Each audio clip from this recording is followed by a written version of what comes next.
Bonjour à tous, on espère que vous allez bien. Moi c'est Maëva, je suis avec Lou. On est content de se retrouver aujourd'hui pour vous faire cette nouvelle vidéo. Et d'ailleurs Lou, est-ce que tu peux nous dire de quoi on va parler aujourd'hui? Bonjour à tous, merci Maëva. Aujourd'hui on va parler de comment se fixer des objectifs et surtout comment les atteindre. Surtout comment les conseils. Exactement, surtout comment les atteindre. Mais on va regarder tout ça après ça.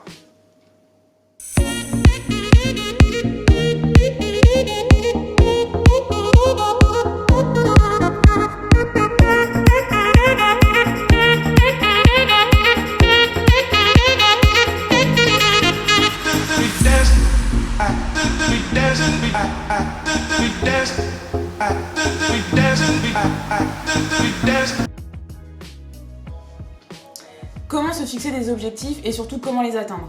Avant toute chose, c'est important déjà d'avoir en tête pourquoi c'est important de se fixer des objectifs. Ça fait un petit peu suite aussi à notre dernière vidéo. Si vous ne l'avez pas vue, n'hésitez pas à aller la voir sur l'importance d'avoir un bon état d'esprit. Avoir un bon état d'esprit, on avait expliqué un petit peu, mais vous irez voir que c'est important parce que ça nous permet d'évoluer, de grandir un petit peu dans la vie. Et bien se fixer des objectifs, c'est un petit peu la même idée. C'est que ça va vous permettre un petit peu d'avoir une motivation, un booster un petit peu au quotidien. Participer à votre épanouissement personnel. Donc on va vous donner les conseils par la suite. Avant de se fixer des objectifs, c'est important d'évaluer les objectifs qu'on va se fixer pour que ceux-ci soient réalisables. Le but, c'est de sortir de sa zone de confort, puisque si on a un objectif, c'est que c'est quelque chose qu'on n'a pas à l'heure actuelle. Donc ça va nous faire sortir de notre zone de confort, mais que voilà, faut être en mesure de bien évaluer quand même pour que celui-ci soit atteignable, réalisable.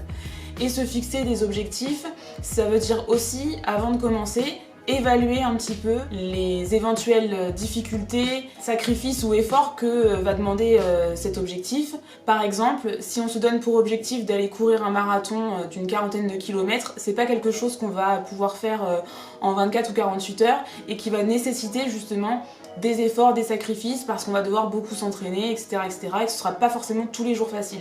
Donc avant de commencer, voilà, c'est important d'avoir déjà ça en tête, de savoir un petit peu dans quoi on se lance. Ouais, c'est important ce qu'elle dit, parce qu'en fait, connaître, identifier les avantages et les inconvénients de fixer des objectifs permet en fait de ne pas baisser les bras à la moindre difficulté, aux moindres obstacles. Donc, ayez bien en tête tout ça à partir du moment où vous commencez à vous fixer vos objectifs. Ça permet de savoir en fait un petit peu dans quoi on se lance en ayant un petit peu tout en connaissance de cause, comme on dit, on sait où on va et ce que ça va engendrer. Mais comme convenu, comme on vous l'a dit, on va vous donner 5 conseils pour pouvoir vous fixer des objectifs. C'est parti! Premier conseil, numéro 1, écrire ses objectifs. Ça paraît simple, ça paraît bête, mais il faut commencer par là. Écrire vos objectifs et différencier vos objectifs à court terme, moyen terme et long terme. Objectifs à court terme sur quelques semaines. Les objectifs à moyen terme vont plutôt être les objectifs que vous allez vous fixer dans 6 mois à 1 an dans l'année. Et les objectifs à long terme, pour le coup, sur quelques années, qui vont vous demander plus de temps à atteindre. Sachant que les objectifs à court terme et moyen terme sont parfois des étapes aussi pour atteindre votre objectif à long terme. Voilà, donc premier conseil, écrire et définir vos objectifs. 2. On va voir comment définir son pourquoi. Pourquoi on a cet objectif? Qu'est-ce que ça va nous apporter? Par exemple, si on fait un marathon, pourquoi on fait ce marathon? Est-ce que c'est pour se sentir mieux? Est-ce que c'est pour sentir qu'on peut repousser ses limites? Si son pourquoi c'est perdre du poids, pourquoi perdre du poids? C'est pour se sentir mieux dans son corps, pour être beaucoup plus léger. Si par exemple on veut gagner de l'argent, c'est pourquoi? Parce qu'on veut être à l'aise financièrement, on veut à la fin du mois être au moins sous ses sous en comptant ses billets, ses pièces, etc. Vous voyez ce que je veux dire? Il faut avoir un pourquoi. Qu'est-ce que cela va pouvoir nous apporter? 3. Troisième conseil, définir les étapes qui vont vous permettre d'atteindre cet objectif. Exemple, on veut courir un marathon, vous n'allez pas du jour au lendemain partir faire votre footing pour faire 40 km. Vous allez y aller progressivement. Vous allez d'abord vous mettre un premier petit objectif, un premier palier, courir pendant 1 heure ou courir 10 km, etc. Et vous allez, voilà, au fur et à mesure, vous rapprocher de cet objectif pour vous préparer et pour l'atteindre. Donc en fait, 3e conseil, établir une sorte de stratégie, on pourrait dire ça comme ça, voilà, pour savoir un petit peu étape par étape qu'est-ce qui va vous permettre d'atteindre votre objectif. Avant de passer au prochain conseil, surtout, n'hésitez pas à vous abonner à notre chaîne Maeva et Lou, ça nous fera vraiment beaucoup plaisir. Surtout, laissez un maximum de commentaires. Dites-nous d'ailleurs quel conseil vous parle le plus parmi ces 5 conseils et on vous fera un plaisir de vous répondre sur les commentaires. Et activez la petite cloche, un petit pouce bleu, ça fait toujours plaisir les petits pouces bleus. Et ça nous donnera un petit peu la force de continuer à faire des vidéos pour vous. Surtout, on vous attend nombreux.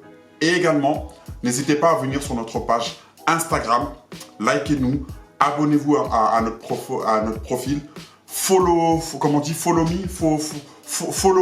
nous, hein, follow nous. Donc, venez sur Instagram, on est très actifs sur Instagram et on répond vraiment à tout le monde. On met des stories tous les jours, etc. Donc, venez également sur Instagram. 4. Donnez-vous des deadlines, une deadline des échéances, car c'est vraiment le défaut humain, on aime toujours repousser les choses au lendemain. C'est ce qu'on appelle parfois la procrastination. Et comme on dit, c'est dans les plus grandes batailles se gagnent par de tout petits combats. Essayez d'avoir une cartographie, essayez de prioriser et surtout ordonner vos objectifs. Parce que si vous faites ça, vous allez pouvoir avoir une vision beaucoup plus claire de là où vous allez. Et surtout, chaque jour, vous allez faire de petites actions qui vont vous rapprocher de vos objectifs. Ayez une feuille de route.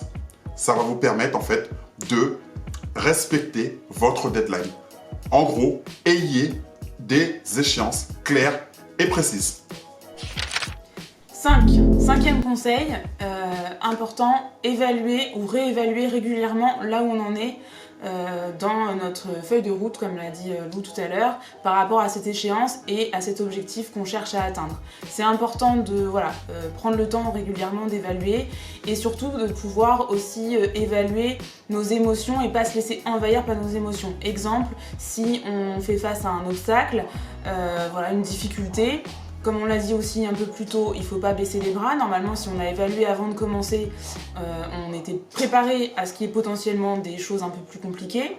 Et du coup, ça permettra de ne pas se laisser envahir par la peur qui peut nous empêcher de ne pas atteindre cet objectif ou la frustration parce que c'est plus compliqué que ce qu'on pensait, voire même la tristesse éventuellement. Et l'objectif étant de plutôt être joyeux, avoir un sentiment de joie à la fin quand on aura atteint cet objectif. Donc 5e et dernier conseil, pensez régulièrement à évaluer ou réévaluer un petit peu où on en est dans la course à cet objectif. On va donc récapituler les 5 conseils qu'on vous a donnés. Donc le premier, écrire ses objectifs.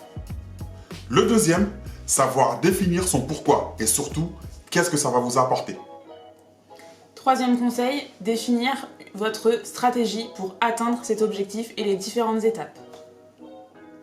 4e conseil, se donner une deadline, des échéances et surtout, essayer de s'y tenir. 5e et dernier conseil, pensez régulièrement à évaluer ou réévaluer là où vous en êtes dans la course à cet objectif. Et on ne vous laisse pas comme ça, on vous a préparé des documents, ce qu'on peut appeler un workbook, pour que vous puissiez mettre toutes les chances de votre côté pour cette année 2021. N'hésitez pas à vous inscrire à notre newsletter, c'est complètement gratuit.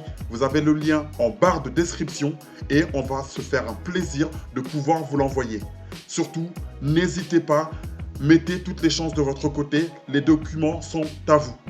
Vous allez pouvoir les imprimer.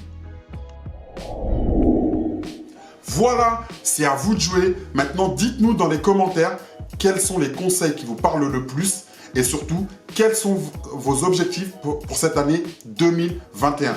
N'hésitez pas à vous abonner sur notre page Instagram. On est très actifs là-dessus. Abonnez-vous également sur notre chaîne YouTube, activez la cloche et mettez-nous plein de petits pouces bleus. Et surtout, dites-nous dans les commentaires quels sont vos objectifs pour cette année 2021. On se quitte et on se dit à la prochaine vidéo. À bientôt. Ciao, ciao.